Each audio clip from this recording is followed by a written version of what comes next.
Welcome to Blizzard Fire. We hope this video helps fire up your solution. In this video, I will explain how to use easy localization in Flutter. First, you will add the easy localization package to your pubspec.yaml file. Next, create an assets folder, then a translations folder inside it to hold your language files. Remember to declare this assets/translations path in your pubspec.yaml.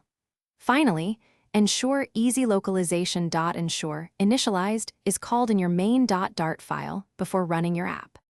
Now, let's craft your translations. You will create individual JSON files for each language your app supports, like n.json for English or ease.json for Spanish. Inside these files, define clear key value pairs for every piece of text needing translation.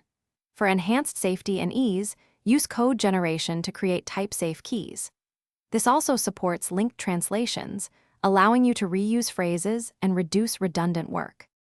To display localized text, wrap your main application widget with the easy localization widget in your main.dart file.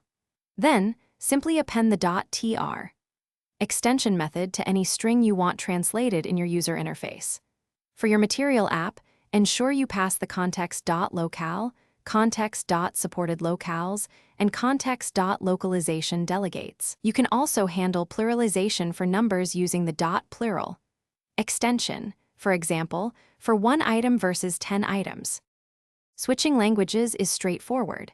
You can programmatically change the app's language by calling context.setLocale, passing a new locale object with the desired language code, like FR for French.